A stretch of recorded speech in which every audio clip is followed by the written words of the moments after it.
So we're gonna make for you today some sweet potato hash browns. Great way to substitute potato hash browns. So get ready to be wowed. Let's go.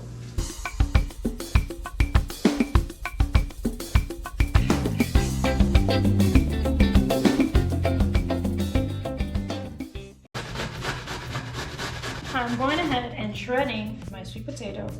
Not just using your regular, cheese grater by hand.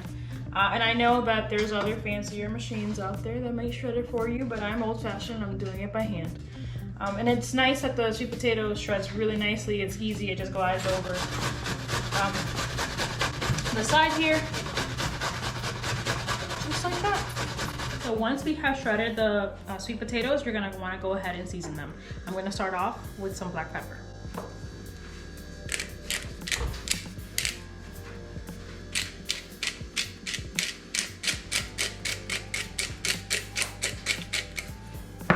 I'm going to add garlic powder.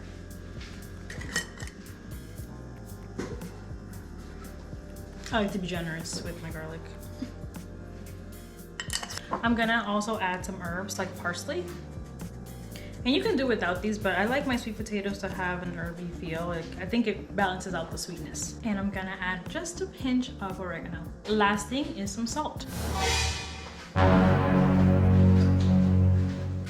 I think my husband stole the salt. Here it is, buddy. Thank you. The last thing I am gonna add, it's not a seasoning, but it's a starch. It's arrowroot flour. This is gonna help when you're making your little hash brown patties stay together. So for this amount, I'm probably gonna use about 1 spoon, maybe a little bit more. And you're gonna wanna mix these together. Oops, almost forgot my oil. This is extra virgin olive oil. And you just want a little bit there. So we have warmed up the skillet to around 300 degrees Fahrenheit, and we've let that warm up real nice. I've added butter as my toasting agent. It is unsalted. You can use salted, but I chose unsalted because I had already seasoned and I feel like I put enough salt already on my sweet potatoes. You can also use oil. I recommend olive oil. So once your butter has melted and it's ready to go, you just want to kind of scoop some of the sweet potato and you're going to put it right on there. And this is really important. You're going to kind of want to smash it out and make it round, put it together, and just kind of make a little pancake, right? And then you're just gonna leave that alone. Just leave it alone. And you're gonna make another little pile and do the same thing. All right, kind of bring it out, make it round. This helps for them to cook evenly. Okay, you don't want to leave it in a clump. Don't leave it in a clump. And you can make them whatever size you want as long as you do this process. Bring them out, flatten them out, and let them cook.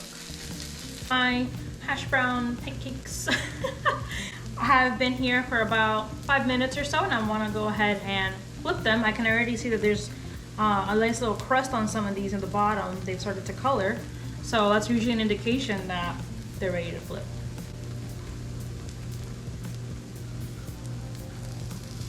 Ooh, look at that, guys. Look at that toastiness.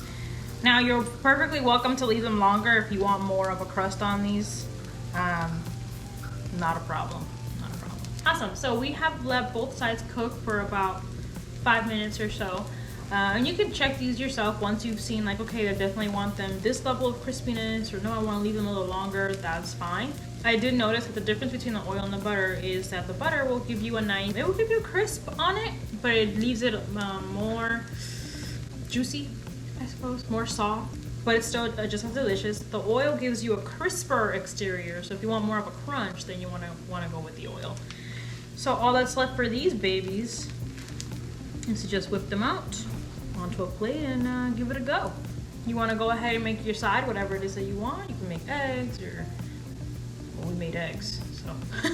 Look at this beauty. Wow. I love it. It's awesome. And we pair it with some scrambled eggs. We're gonna keep it simple. I mean, you can add whatever you want. If you find something that's gonna fit what you like, then you put that on, but it's awesome. And we're gonna taste and see how it tastes, right? Let's taste these. Let's see how it tastes. Let's go for these. Crispy. Whew. I love crispy. And you know what? How about I grab it with my hands, right? Mmm. Buttery. Taste some honey. It's buttery, it's crispy, and you could still taste the sweetness, but it's not super sweet, and that's great because it could be, you know, overwhelming. It's awesome.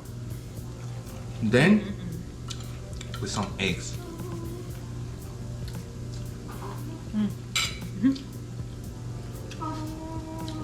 Together is great. We want to thank everybody that has subscribed to our channel, the 107 subscribers. Thank you very much.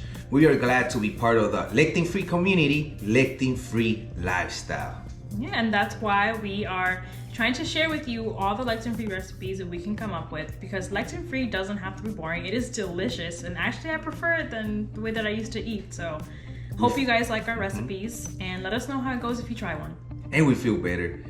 You know, the gut is happy.